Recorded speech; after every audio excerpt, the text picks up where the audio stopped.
Hello to you. Today's video is all about adverse childhood experiences. Adverse childhood experiences are exactly what it says. They're experiences that you have as a child that are adverse, that cause you pain, distress, discomfort. And I'm going to be working through a PowerPoint today, which is developed from Nottinghamshire County Council's PowerPoint.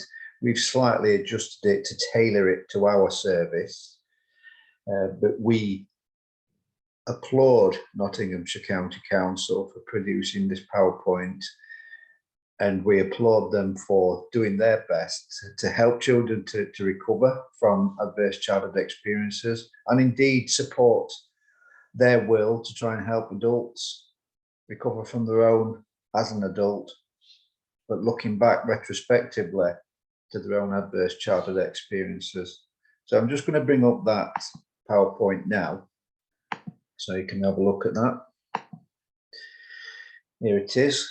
Let's pop it on to the big screen. And like I said, this PowerPoint is an adapted version of Nottinghamshire County Council's PowerPoint, which can be found online at, there you go. The beauty of watching it on the video is that, like with all these videos, you can simply press pause, write that down, or Google it, whichever way you want to source this. If you want to look at the full version of it that's not been tailored slightly, then there it is. Here's the definition of what adverse childhood experiences are. And they refer to some of the most intensive and frequently occurring sources of stress that children may suffer in early life. Such experiences include multiple types of abuse. Now, these are neglect, violence between parents or caregivers, other kinds of serious household dysfunction, such as alcohol and substance abuse, and peer and community collective violence. Now, this is sourced from the World Health Organization, or WHO. The thing for us at Hetty's, the thing that stands out there for us is such as alcohol and substance abuse. Now, as you know, or if you don't know, Hetty's, we support parents, carers, or anybody that's affected by somebody else's drug or alcohol use. So what kind of experiences are adverse? Now, these are just included. It's not an extensive or full. You might have your own. And if you have, write those things down. It'll be good for you to just reflect. So maltreatment, i.e. abuse or neglect. Violence and coercion, which is domestic abuse, gang membership, being a victim of crime. Adjustment, which is migration, asylum or ending relationships, moving from one county to another, moving from place to place.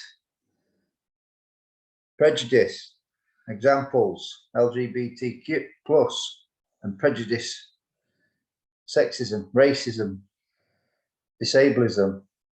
There are many forms of prejudice. And if you've suffered that, no matter what you feel it is, or whether it belongs to a certain label, if you feel like you've been subjected to prejudice for whatever your circumstances, then that's an adverse experience. If you've had that as a child, then it's an adverse childhood experience. What other forms are there? There's household or family adversity. Again, we're looking then at substance abuse, substance misuse, alcohol, drugs, intergenerational trauma, destitution or deprivation. There's inhumane treatment, which is torture, forced imprisonment, institutionalization. Adult responsibilities, so being a young carer, and again for children that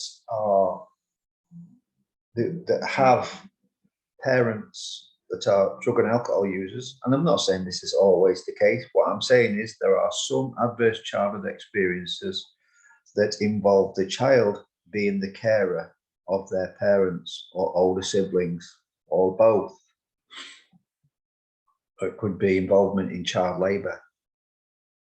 And then there's bereavement and survivorship, i.e. traumatic deaths, surviving an illness or an accident. You know, an adverse childhood experience as a child of a parent, perhaps, that has cancer, and witnessing a parent going through their treatment and everything that's associated with that, that's extraordinarily adverse. Here's some commonly cited and researched ACEs we know most about, and as you can see there, it's referenced.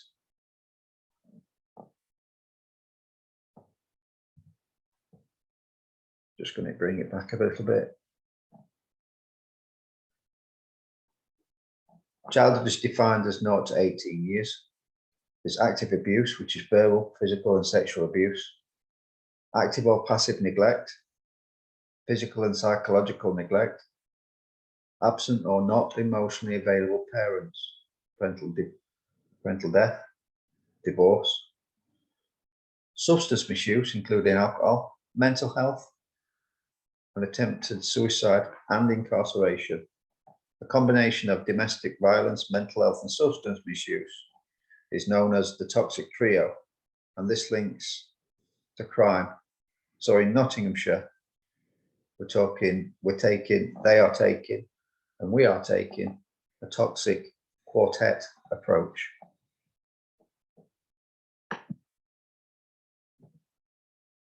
Five ACEs science. And by science, it's looking at it from these 5 perspectives. Epidemiology, and that's a population approach. Neurology, trauma, toxic stress, childhood brain development and dysregulation. We'll cover this further and explain more as we go along. Epigenetics, so that's the body keeps the score, commonly known as above the gene, and a chemical modification arising from historical intergenerational trauma and sustained toxic stress. Again, it feels a bit wordy, and we will explain things a little bit more as we move along, so don't worry. Inequalities, biopsychosocial impact on physical health and emotional mental health, and holds well-being, learning, education, and financial health. So the more ACEs equals the more impact. Homeostasis, the brain is plastic and the body wants to heal.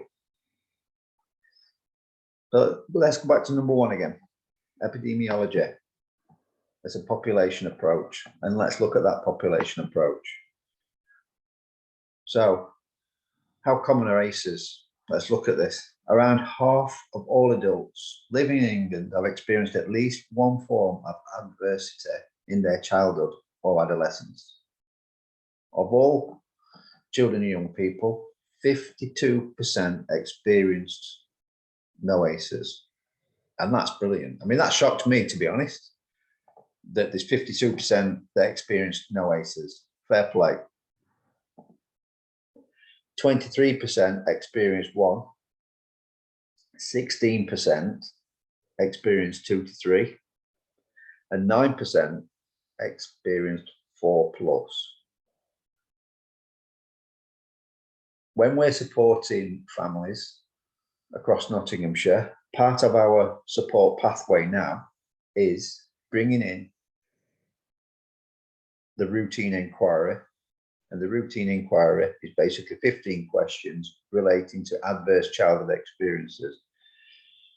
And we found it really helpful. And I think that, I mean, I can only speak from what I've witnessed and the feedback that I've had from the clients that I support. It's been a very therapeutic and positive journey in terms of just having those conversations, asking those questions and helping people to heal. And where we are an adult service, so whilst we can't support children, what we can do It's helped the adults that obviously used to be children to come to terms with previous events, and that helps them to parent in a different way if they need to parent in a different way, because it's trauma informed. And we do have other workshops and other videos relating to adversity, things like attachment trauma, therapeutic parenting. We do have those videos, so have a look. If you basically, if I'm talking about adverse childhood experiences and attachment trauma and therapeutic parenting, as the kinship care worker, you'll know what I'm talking about. If you don't, then please give us a call and I'll do my best to explain what it is that we do to help kinship carers and all of our clients in relation to adverse childhood experiences. 08000 850 941 is our support line number. Simply leave a message, speak to the worker on duty and ask them to ask me to give you a call. Leave your details and I'll give you a bell. So in Nottinghamshire, 8.3 13.6 are 4 or more ACEs. Experience of multiple ACEs in correlation to areas of greatest need. And adults in lowest income group 3 times more likely to report 4 or more ACEs.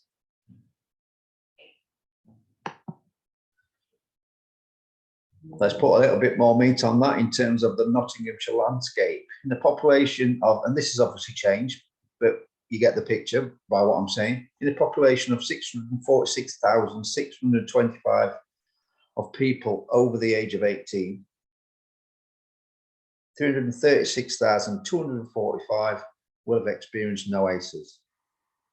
291,000 will have experienced 1. But here's the thing, 64,000 will have experienced 4 or more ACEs. And I've got to say, when it comes to Hetty's and when we've been doing this, we're seeing the 4+, certainly a lot more than the lower scores.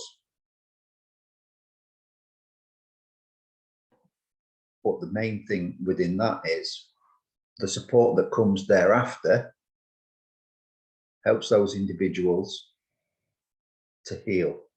It helps them to help themselves. And like I say, for parents, it does help them to slightly change the way that they approach some things, because again, it's trauma informed. Being trauma informed, in my humble opinion, is extraordinarily helpful for any parent, not just kinship carers, for any parent. And if you want to know more about trauma informed, I'm always giving this information out. Have a look at Beacon House. If you just Google Beacon House resources, it will bring up a whole host of information that's so good, and it's free. And most of the people that have looked at that information and used it said it's been beneficial. And we have to cherry pick, because your situation is your situation. Adversity will affect learners in every class. So if you've got children in every that's at school, in every classroom, 1 in 10 will experience 4 or more ACEs. 1 in 20 have been sexually abused. 1 in 14 have been physically abused. 1 in 5 have experienced or been exposed to domestic abuse. 1 in 10 will experience neglect, and 1 in 3 have experienced cyberbullying. And just be thinking about those numbers for a moment. I would urge anybody that looks at those statistics, and you might think I'm being a little bit fluffy, but I am unashamedly fluffy. Be kind. You don't know what's happening for any child, for any adult. You don't know what's happening between their eyes, between their ears and behind their eyes, or what's going on in the background. So just be kind, yeah.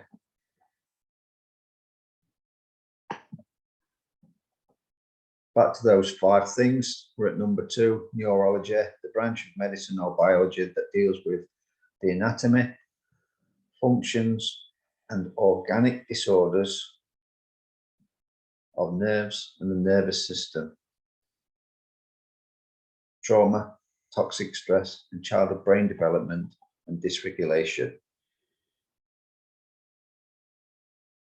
I just need to give a shout out because whenever I see development and trauma, I always think of the fabulous team in Nottinghamshire, the developmental trauma and attachment team, who we work alongside with a lot of families. An amazing team doing amazing work. So big shout out to that team. Thanks for all that you do. You're an amazing bunch of people. So going back to the neurology, have a look at this little model here.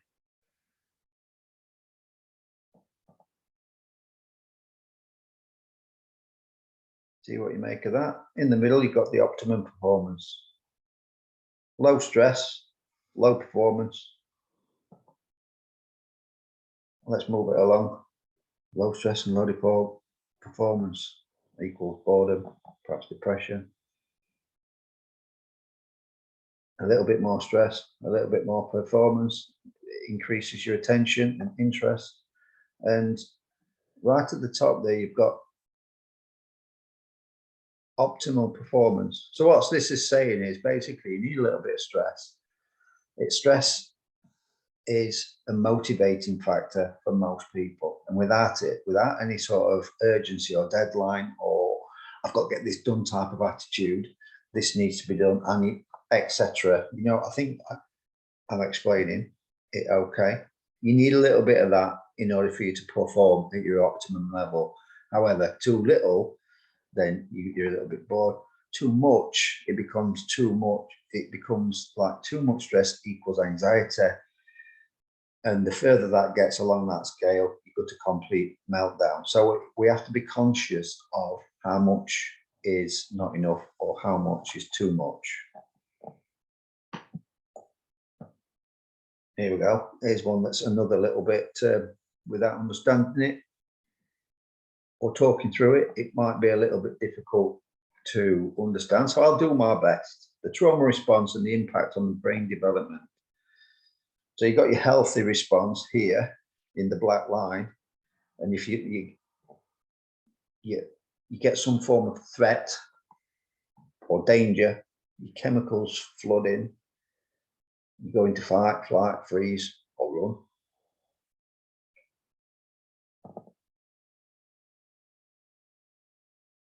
To go into exhausted, to recovery, to go in at rest. But when your toxic stress from trauma, if it can overload the life-preserving part of the brain. So this bit here, this allostatic load and the constant trauma, if you've got that without having somebody in your life that will buffer that stress, so to give reassurance.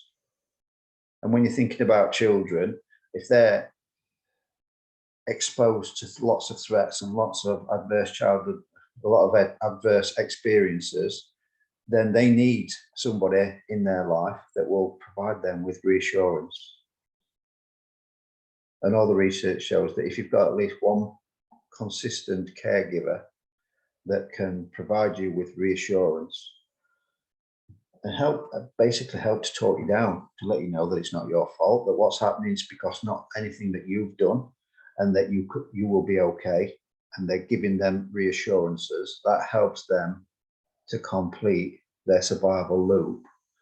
And obviously if there's nobody there, then that will change things significantly for that child.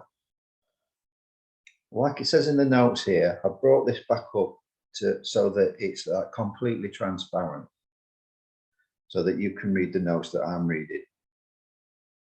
So this is the process that leads to dysregulation. The effects of the stress are moderated by the intensity of the stress, the biological response to stress, and the social and physical environment in which the stress is experienced.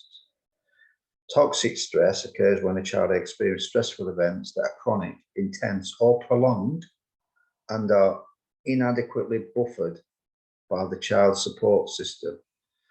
And most importantly, that's parents and caregivers.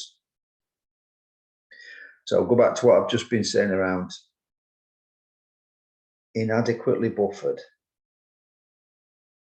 So that is having somebody present. And the more people that's present, the more adults that's present, the people that the child looks up to, if all of those people are giving them reassurance, explaining what's happening, helping them to understand in their language that things are okay and what that stress is and what that adversity is, providing reassurance, allowing them to know exactly what's happening for them and giving them reassurance. And if people around the child can do that, allow children to ask questions, ask them questions, be inquisitive. What is it that you are seeing? What is it that you are hearing? What is it that you are feeling? So that you can totally know from that child's perspective what's happening, so that you can give the best reassurance that you can. Toxic psychosocial stress influence physical health by producing allostatic load or pathophysiological dysregulation of normal regulatory systems. Allostatic load is the wear and tear that the body and its regulatory mechanisms experience in response to chronic unbuffered stress. So that's the key bit there, the unbuffered. We need, wherever possible as adults, to be able to buffer that stress, to save them from their brains remembering that feeling.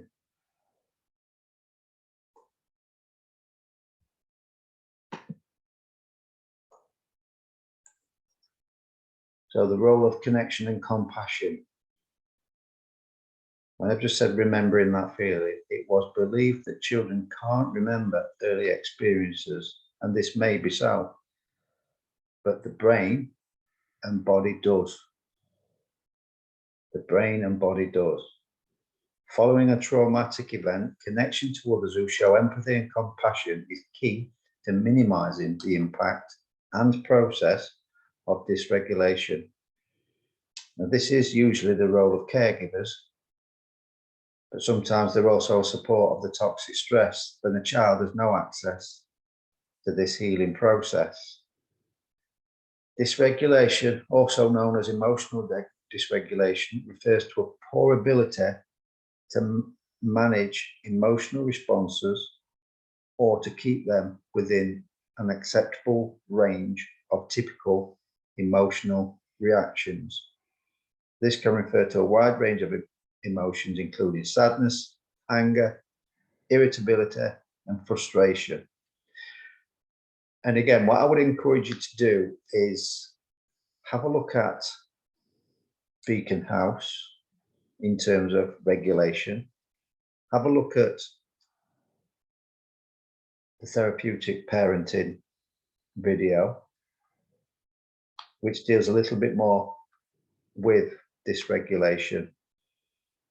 And again, it deals more about the brain and how the brain works and which part of the brain a child is thinking in. And if you can identify that, that will then help you to try and help that child to move into a different part of their brain. And you can do that by using things like brainstem calmers, because what we want is to get children from their fight, flight, or freeze, from their brainstem into the thinking brain, so that they can actually take on board the things that adults are saying around them. And there's a lot of reasons. There's a lot of reasons why a child's outward expression might be shocking for parents, carers, teachers, community to witness.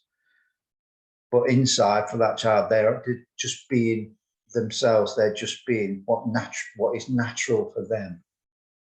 And the more we can understand how they are thinking and which part of their brain they are in, that will help us, like I say, to try and help them to be in a different part so that we can de-escalate things and teach children and help children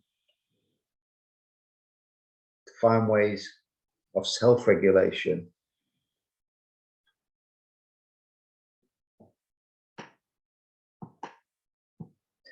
Number 3, inequalities. Biopsychosocial impact on health and well-being, learning, education, and financial health. The biopsychosocial model. Biological, e.g. genetics, brain chemistry and brain damage. Social, e.g. life traumas and stresses, early life experiences, family relationships.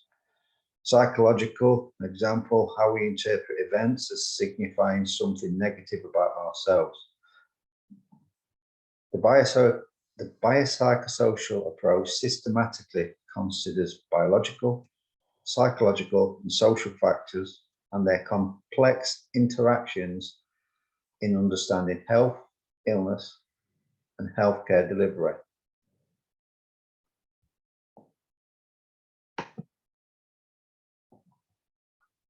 ACEs, trauma, toxic stress, and the impact on the life course. So you've got a left-hand side there, birth, then you've got your life course, then death. Adverse childhood experiences at the bottom there, disrupted nervous, hormonal and immune development, social and emotional learning problems, adopt health-harming behaviours and crime, non-communicable disease, disability, social problems, and low productivity. So what this saying is, adverse childhood experiences can, and it's proven, can lead to an increase of your life expectancy and life outcomes. So the more we can reduce the impact of early childhood experiences, the better the life course is.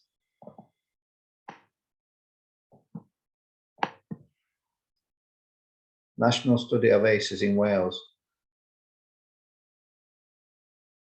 And if you just Google, you can see this little picture here. It's got these three children. This chart, these all represent the same person throughout their lives.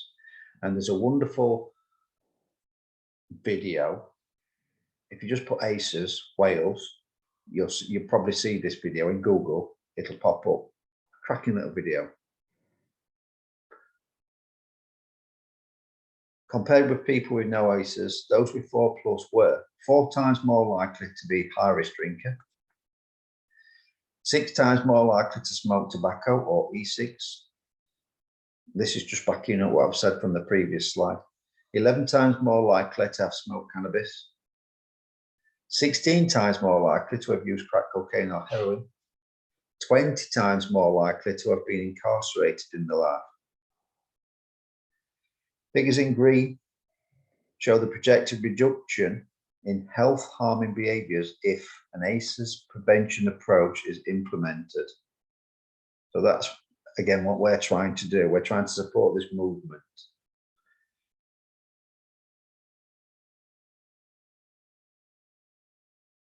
People are self-medicating in their distress. Alcohol is a relaxant, induces a sense of well-being, is said to take the edge off life. Nicotine is an anti-anxiety substance. Cannabis, cocaine, and heroin bring a sense of escape, joy, and elation. Sex brings pleasure and a sense of connection and well-being with the release of dopamine in the brain. A relief from and counter to the toxic effects of stress. And we mentioned that, of course, because self-medication, self-soothing, these things perhaps won't be as needed, if that's even the right word. People won't turn to those things as much if they've got a trauma-informed approach and an ACEs informed education in their lives. And by us supporting this at Hetty's, along with Nottinghamshire County Council and along with so many other different services, hopefully this will help people to help themselves. How does it impact on the lives of young people? ACEs impact a child's development, their relationship with others, and increase the risk of engaging in health harming behaviours and experiencing poorer mental and physical health outcomes in adulthood. Compared with people with no ACEs, those with 4+ ACEs are 2 times more likely to binge drink and have a poor diet, 3 times more likely to be a current smoker, 4 times more likely to have low levels of mental well-being and life satisfaction, 5 times more likely to have had underage sex, 6 times more likely to have unplanned teenage pregnancy, 7 times more likely to have been involved in violence, 11 times more likely to have used illicit drugs, 11 times more likely to have been incarcerated. And I think it goes without saying, but the more we can reduce this now, the more that we can understand this now, these numbers will change later on, just like the previous graphic showed with the numbers in green. And if you want to have a look at that again, pause, rewind, have another look. So parents with a history of ACEs, a mother 4+ ACEs and a father with 2+ ACEs means that this will impact on the relationship. And they may create their own too. The child or children they are growing up in a household where this is potentially significant dysfunction, and this will impact upon them. So basically what I'm saying is that if, let's just say that those 2 parents within that family, or one of them is getting support from Hetty's, and we help them to understand what's happened for them during their own childhood, and they can understand more about what we're talking about today, then it therefore follows then they're much more likely, as part of their own support, because that's why they're getting support from Hetty's, they want to feel better, they want to reduce the impact that somebody else's drug or alcohol use is having on them. And if that person is also in support, they're getting support from Change, Grow, Live, and they're attending our workshops with them, and that joint understanding, then that will reduce the impact of their own experiences as children. And again, I know I keep repeating this, but it will help them to parent slightly differently because they will be ACE aware.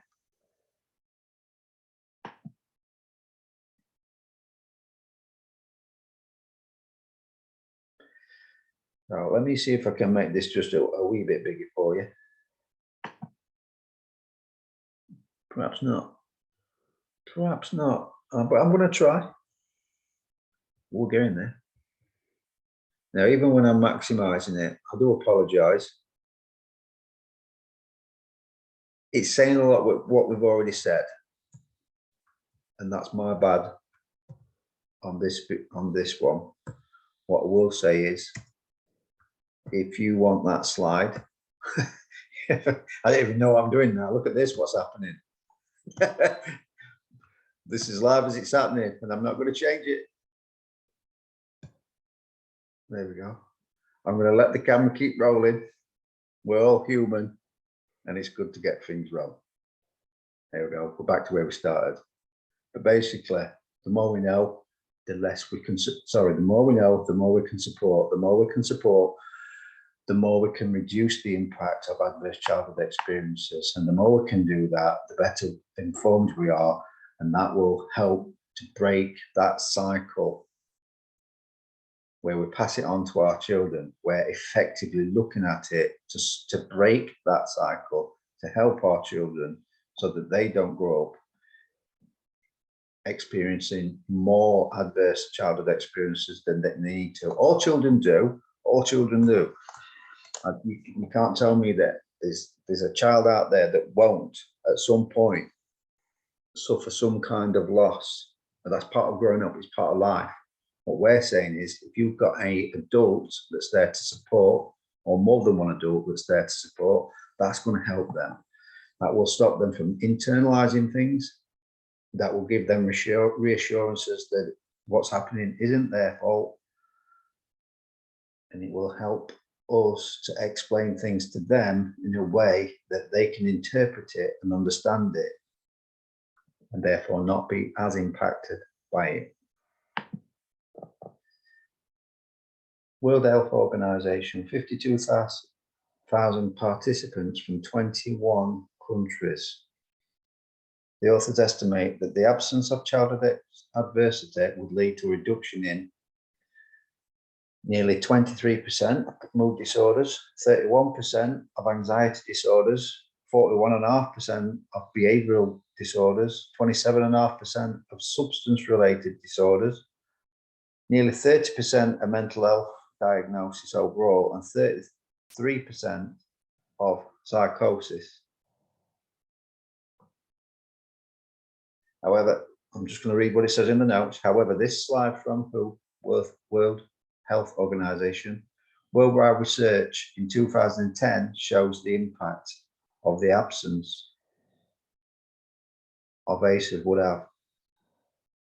Now, I'm not naive in believing that ACEs can be eradicated, but what we can do is reduce them by talking about it, intervening to improve life experiences, and importantly, teach self-care and parenting skills for those new parents who don't know what good looks like. Many do. I'm not saying they don't, but for those that don't, let's educate, let's inform, let's talk. Preventing ACEs in future generations could reduce levels of unintended teenage pregnancy by 38%, binge drinking by 15%, heroin and crack use by 59%, violence perpetration by 52%, poor diet. Just have a look at these. I'm going to make this slide a bit bigger so that you can pause and read those.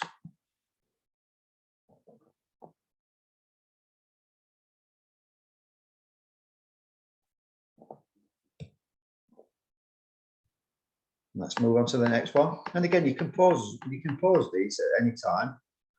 If you're getting bored with my voice, pause the video, go make a cuppa.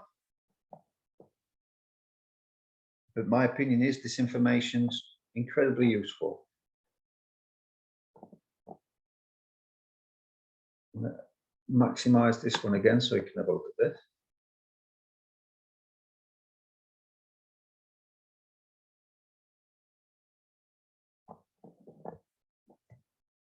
And then let's look at the number 4 out of the 5, the epigenetics, historical and intergenerational trauma and toxic stress. So the body keeps the score.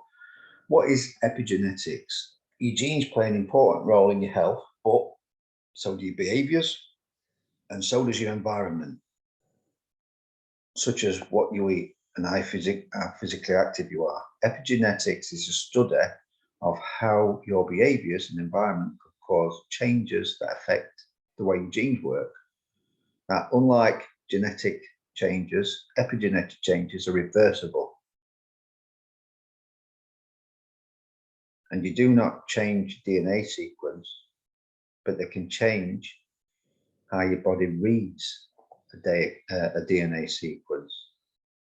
Gene expression refers to how often or when proteins are created from the instructions within your genes. While genetic changes can alter which protein is made, epigenetic changes affect gene expression to turn genes on and off. Since your environment and behaviors, such as diet and exercise, can result in epigenetic changes, it's easy to see the connection between your genes and your behaviors and environment. So with that example in mind, diet and let's just say diet and exercise. Diet and exercise, the way you feel, the way you think, and if you've got a good diet and you regularly attend the gym, you can transport yourself into a positive way of thinking and a positive way of feeling just by being in the gym, because your body, it remembers this is the place where I feel good. And sometimes when you're not feeling so good, just going to the gym automatically transports your thought processes and therefore your feeling processes to a better place. On the other side of that, think about that, you can instantly be transported to feeling and thinking bad and feeling bad for things like, let's use a simple example, a dentist. If you've had a bad experience or many bad experiences in dentists, then the thought of being at a dentist can often put somebody in the place of negative thinking and therefore negative feeling.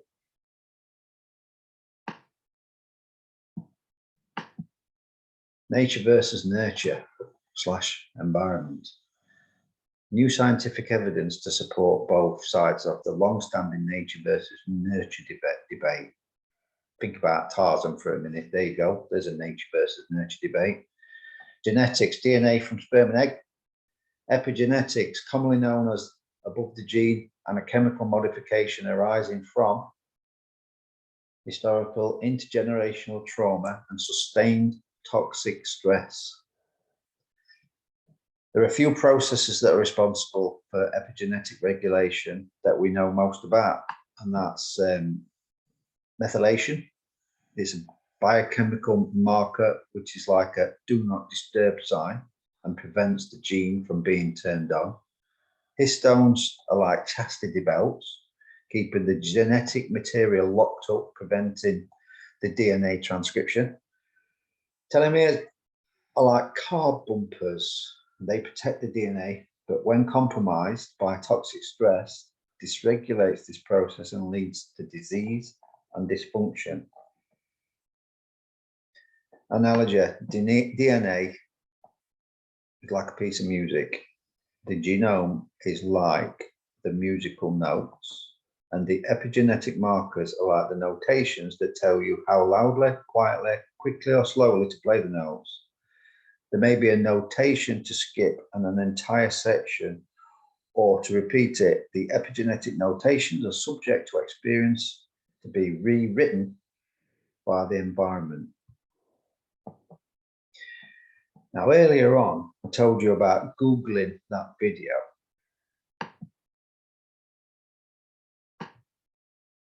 And here is that there video.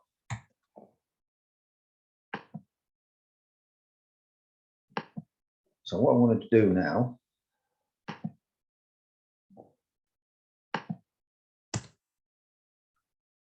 is I'm going to put that video in my browser.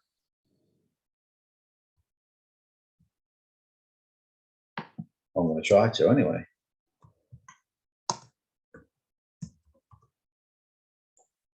And as soon as I have, we're going to watch it.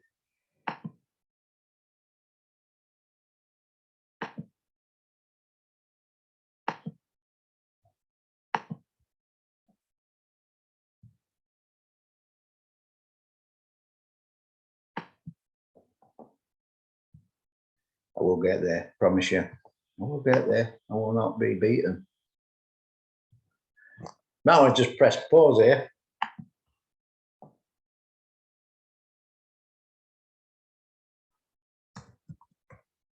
Because my technology is letting me down.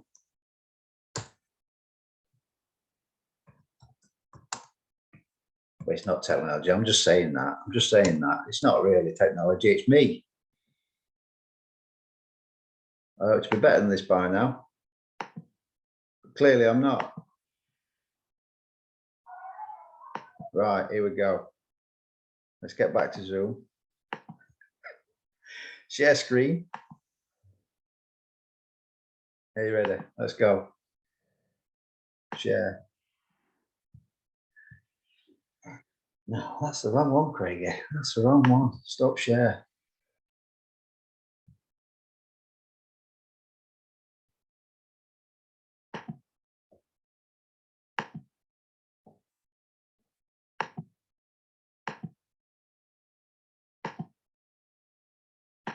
Right, this time we're there. I'm going to turn it right up. And hopefully you can hear this. Let's go.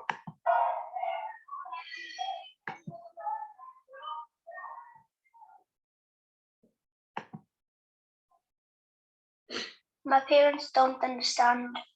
All the drinking and fighting means I'm scared. I'd like a cuddle, perhaps a bedtime story, but mostly I'd like them to stop shouting at me, and sometimes they hit me. Feeling scared every day and not feeling loved or wanted will change me the rest of my life. Later, I'll have problems with school, problems with alcohol, and I'll get in trouble with the police. What's happening to me right now means I'm more likely to have serious health problems in middle age and die sooner than I should.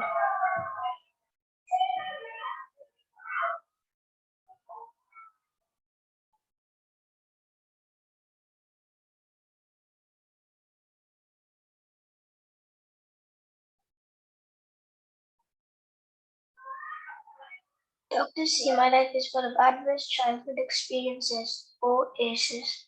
But in my world, this means I see my dad hitting my mom. Dad's got a drinking problem, and mom's always crying, even with the tablets.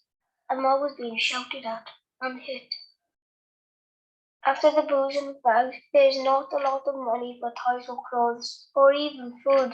I'm getting used to being scared all the time, but now I'm just angry. Doctors say things are changing inside me. My brain isn't learning how to control my feelings properly. My body can't relax like those kids who don't have aces, so my body won't be able to repair itself properly when I get older, making it more likely I'll get cancer or heart disease as an adult. It hurts when my parents hit me, but the real damage is hidden, and that damage will be with me for life.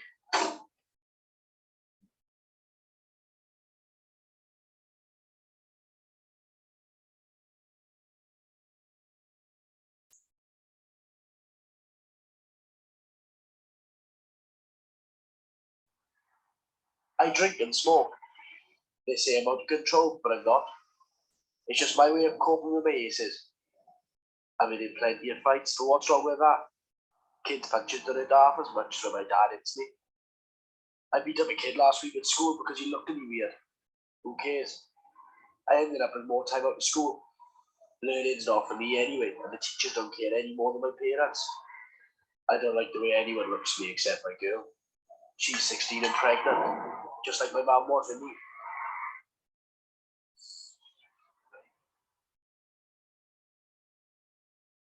So this is where I've ended up. I've got diabetes and cancer is probably on the way. I know these kill you, but I couldn't do without them. I've never had a proper job and I've spent time inside.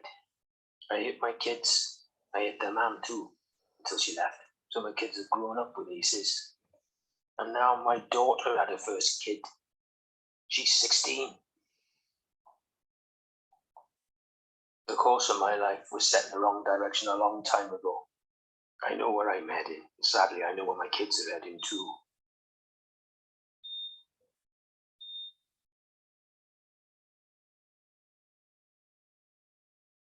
This doesn't have to happen. A little help in childhood makes a big difference to where life takes you. When I was a baby, the nurses noticed that my mum wasn't coping and helped her and explained how important my childhood is to the rest of my life. So, with a bit of help, she coped. The police came round after next door complained about the noise from Mum and Dad fighting. They asked how I was feeling. I told them I was scared all the time. Mum and Dad got help, the shouting got better and the hitting stopped. I even got some bedtime stories. I still had problems at school, but the teacher asked me about what was happening at home. I got help controlling my feelings. It wasn't a lot, but it was enough. I'm now married with 2 children and I've got a job most of the time. I haven't repeated the same problems with my kids. We got help when being a parent got too much. Our children are ACE free, and that means their kids stand a good chance of growing up ACE free as well. Almost half the people in England and Wales experienced 1 ACE as a child, and 1 in 10 of us suffered 4 or more ACEs. If we stop ACEs, millions of children would not become smokers or binge drinkers, and levels of violence in adults would be cut in half. Fewer ACEs in childhood also means fewer adults developing diseases like cancer, heart disease, and diabetes in middle age. We all need to be ACE aware. Are you?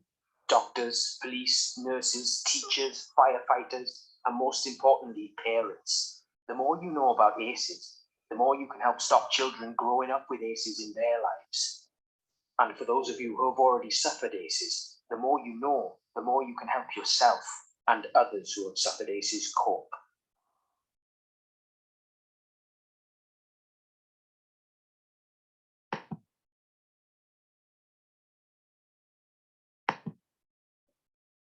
There you go. I think that video is absolutely superb. And that is the difference between somebody that's professional at presenting and me. But we're doing his best. And basically, again, if you can get support from us, if you're getting support from us, then we will do the routine inquiry for ACEs with you. We will look at support, any support that's identified that's needed in terms of the outcome of that assessment with you, that routine inquiry. But most people that have had the routine inquiry, the ACEs questionnaire, I've got to be honest, I've not needed further support from other services. Talking about them has been enough. And that's really powerful, because from a service point of view, from a human point of view, there is that natural fear of what happens when I ask these questions and they answer them and they say yes. How can I help them to help themselves as just a, let's just say it, just as a support worker from a little charity in Nottinghamshire, supporting families affected by drug or alcohol use? And the answer to that is by being there, and by being brave enough to ask these questions, and by being brave enough to put these things out there in the public eye to help people think and to help people understand, and to perhaps then, if they're not getting support from us, perhaps that's the difference between them picking the phone up and not picking the phone up. And that's what gives us the strength and the courage to do these things, because every person deserves to be okay in their own skin, and every person deserves to have somebody that will ask those questions and will be brave enough to ask those questions. And all the staff at Hetty's are brave enough. And yeah, I really love that video. So let's move back on to sharing the PowerPoint. We're back to that one. We've just watched that. Absolutely fantastic, as I said. Love it. The fifth of the 5, homeostasis. The brain is plastic and the body wants to heal. In biology, homeostasis is the state of steady internal physical and chemical conditions maintained by living systems. This is the condition of optimal functioning for the organism and includes many variables such as body temperatures and fluid imbalance or balance being kept within certain preset limits. So the human body has a tendency towards equilibrium between independent physiological elements. Neuroplasticity is important as it allows the brain to modify connections or rewire itself and heal. People are not broken, and the body and brain can heal. So let's have a look at some examples. Let's have a read through in the notes. Examples of this are: if the left hip is injured, over time the body will compensate to be able to keep functioning and is likely to impact on the right lower back by the same biomechanical process. Lower back pain can in time trigger neck and shoulder pain.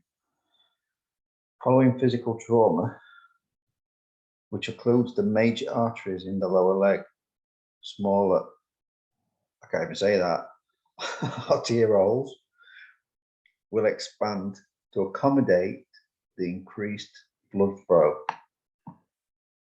Physical touch, love, care, time, and attention can soothe our emotions.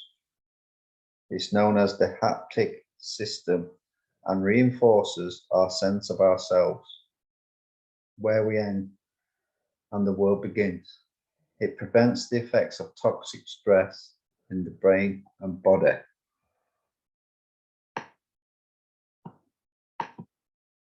Summary of the key research findings. Adverse childhood experiences are unfortunately common, yet rarely asked about in routine practice. That, I hope, is changing. It's certainly changing in Nottinghamshire, and there's many services now that are more ACE aware and getting on board with the routine inquiry. In my opinion, all services that deal with trauma, that are providing support, I think it's just good practice to be able to offer that. In the English National ACE study, nearly half, 47%, experience at least one ACE, with 9% of the population having 4+. And again, this is summary. I make no apologies for that. There is a causal and proportionate relationship between ACE and poor physical health, mental health, and social outcomes. Think back to that video that we've just watched. It makes complete sense. There's also a biopsychosocial impact and a high ACEs score. And when supported with ACE-informed processes, there's a high resilience in reducing the impact. And again, if you look back at that video and think about it, when you interrupt that cycle, you stop the cycle. When you stop the cycle and allow a child to be ACE-free, that's the hallelujah moment, isn't it? That's where we all want to be. We want to be informed and consciously aware that we are helping our children to not be impacted by adverse childhood experiences.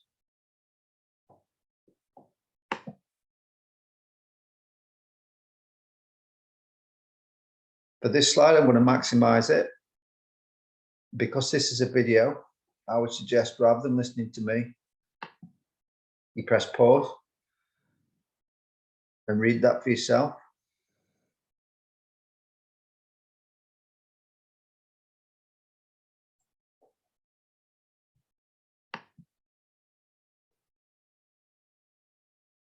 We've all heard messages like this, or most people have heard messages like this. You're going to make a lot of bad choices in your life, choosing the wrong parents, the wrong socio-economic group, and the wrong social welfare home, where you're going to get yourself abused. After that, you're just going to carry on making bad choices till you end up in prison or a psych ward. When are you going to take some responsibility for yourself? Poor little child, look. That finger pointing.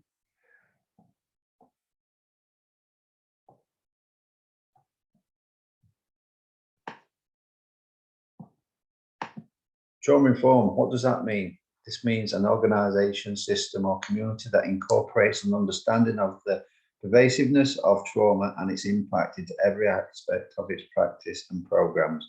It emphasises physical and emotional safety for both providers and survivors, and creates opportunities for survivors to build or maintain a sense of control and empowerment.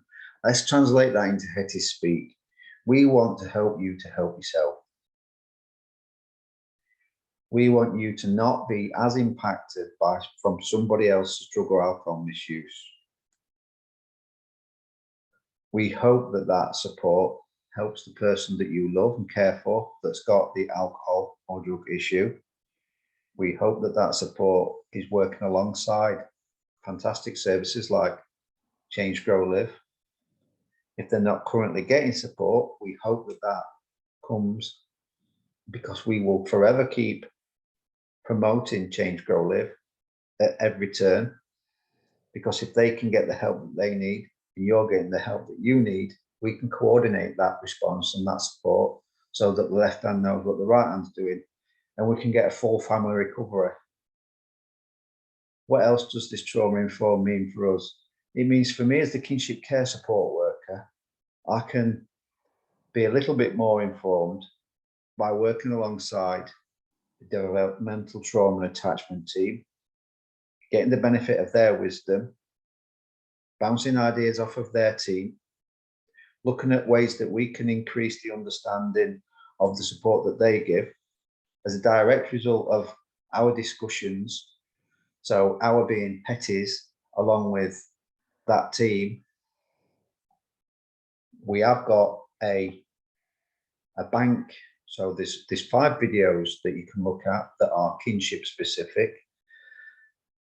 And there's 2 that's actually trauma informed ones, which we've shared with their team so that they can have a look, and we feel that they're okay. We've both looked at them together, and the videos are, in terms of following the PowerPoint that we shared with that team, they're good to go. So we've done them. Those 2 videos are the attachment, a basic understanding of attachment.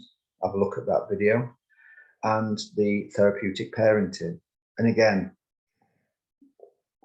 we are always signposting to Beacon House so that you can become trauma informed. A little bit of reading goes a long, long way. And there's also the non-violent resistance video that we've done, which is a basic understanding of that model.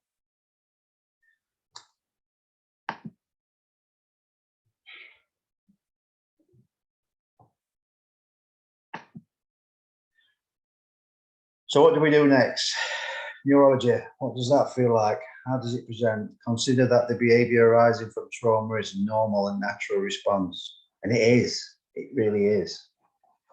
Like I was saying earlier about the children, in terms of sometimes when they're dysregulated, it might look and cause distress to those witnessing it.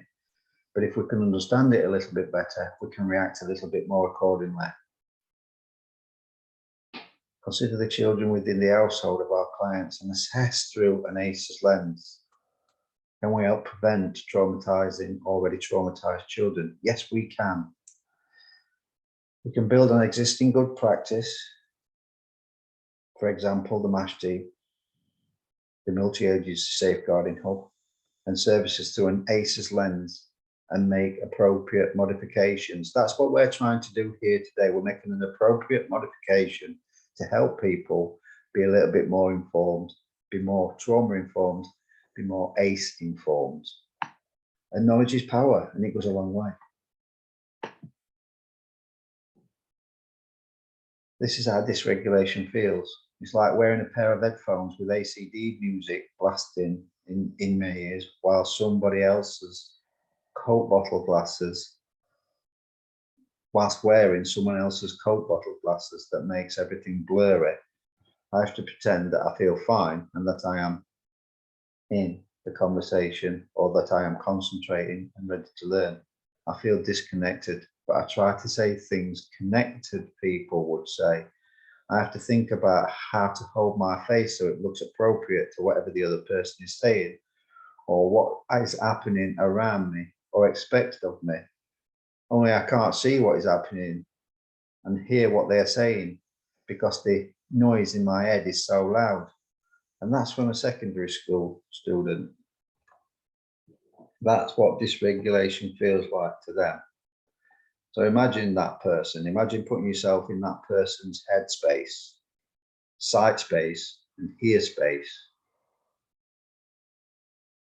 And then think about the messages that person's being told to hear and think, how possible is that without understanding? If you've got no trauma informed in this, if you're not trauma informed, it's going to be a lot less difficult to help that child to take off their headphones and to take off those glasses. You'll be much more willing to do that if you are trauma informed. So why trauma sensitive? Toxic stress caused by unsafe home and abusive parenting is damaging to health and well-being. Short term, a child who is in fight, flight, freeze mode will struggle to self-regulate and cannot learn. They are hypervigilant to threat, so overreact and live in a state of fear.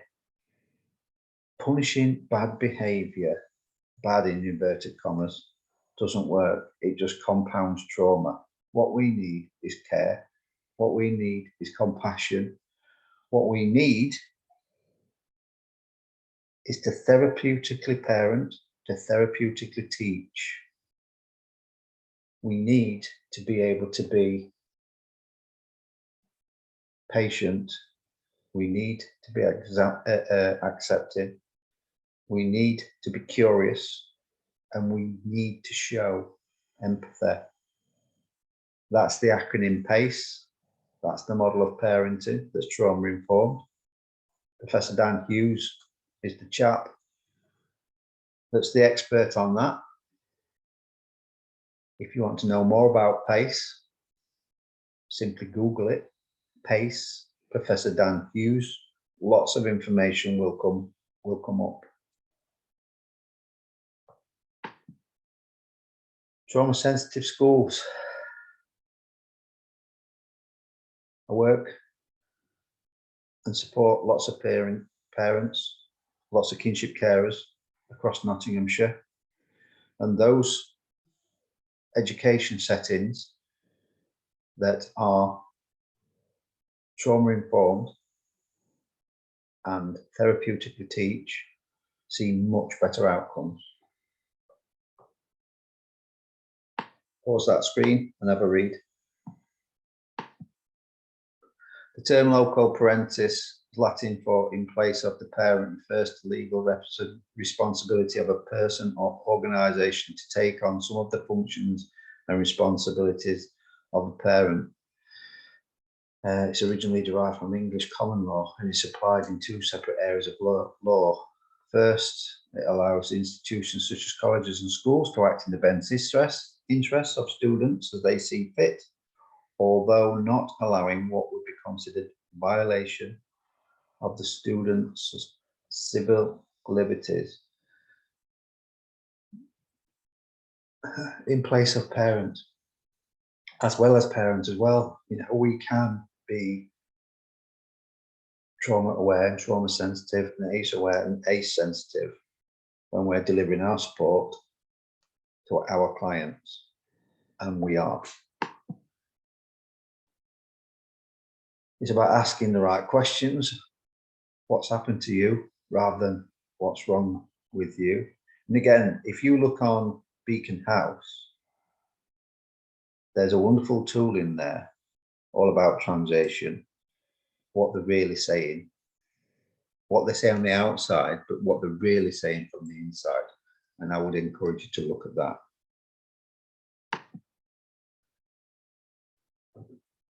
So the prize is to help people to get along with others better, and that's crucial. It's helping them to self-regulate, to learn those tools. It's helping self-soothing. And again, I don't want to keep going on because I know by this point you're probably really fed up with my voice. So perhaps just press pause and read those bullet points.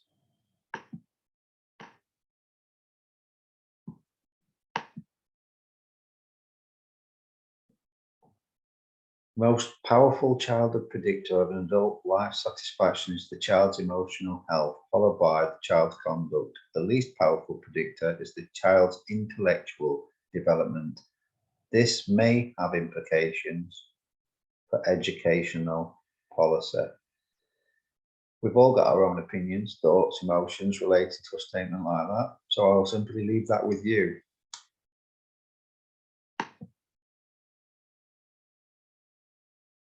Our summary is this summary. We share it.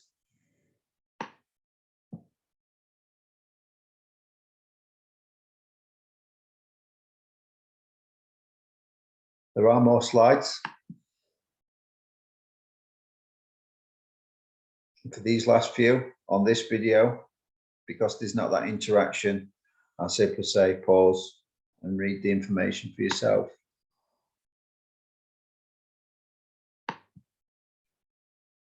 And that's the end of that one.